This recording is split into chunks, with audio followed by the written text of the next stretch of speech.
Salam, salam jumpa kembali dalam program Renungan Suluh Injil, edisi Jumat 4 Juli 2025. Firman Tuhan bagi kita terambil dari kitab Ulangan pasal 6, ayat 4 sampai ayat 7. Nas renungan kita berbunyi, Tuhanlah Allah kita. Tuhan itu Esa. Tema renungan kita, apakah saya sudah mengenal Allah? Saudara yang terkasih dalam Tuhan Yesus Kristus, Musa memperingatkan setiap orang tua dalam keluarga bangsa Israel untuk mengasihi Allah, menaruh firman Allah di dalam hati, dan mengajarkannya kepada anak-anak mereka. Bagaimana jika sebagai orang tua, pengenalan saya akan Allah yang sejati tidak cukup? Bagaimana saya dapat mengajar dan memperkenalkan Allah pada anak-anak saya? Allah mendesain keluarga sebagai lembaga yang dipercaya akan merawat sejarah penyataan diri Allah.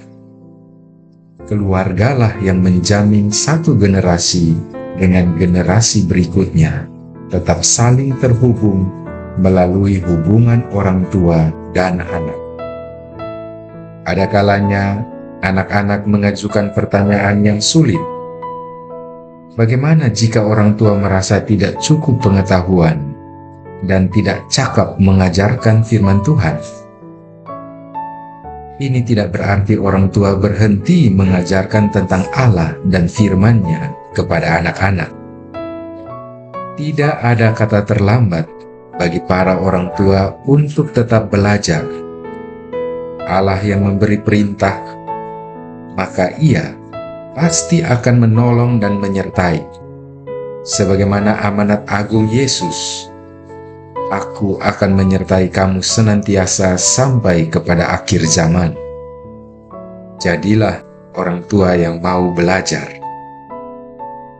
Saudara terkasih, ketika orang tua merasa tidak cukup dan tidak cakap mengajar tentang Allah kepada anak-anaknya, perlu diingat bahwa masih ada nilai yang sangat berharga tentang kerendahan hati.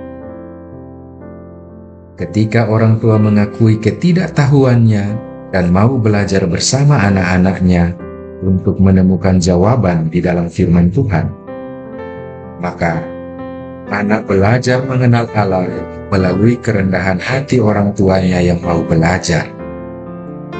Hal ini jauh lebih bernilai daripada memaksakan diri memberikan jawaban palsu yang menyesatkan anak. Belajar dan mengajar adalah bagian dari proses bertumbuh, dan inilah yang Allah ingin bagi keluarga-keluarga Kristen. Kegagalan utama mendidik anak dalam keluarga Kristen adalah ketika orang tua berusaha menciptakan anak-anak yang taat dan takut kepada orang tua. Tujuan utama pendidikan dalam keluarga adalah menolong anak-anak bertumbuh dalam ketaatan kepada Allah dan firman-Nya, bukan kepada orang tua. Jika anak-anak terus diarahkan taat kepada Allah yang tidak kelihatan dan taat kepada firman-Nya, maka orang tua yang kelihatan pun pasti akan mereka taati. Didiklah anakmu taat kepada Allah, dan Allah akan memberikan ketenangan kepadamu. Amin. Demikian renungan bagi kita. Tuhan Yesus memberkati kita. Salam.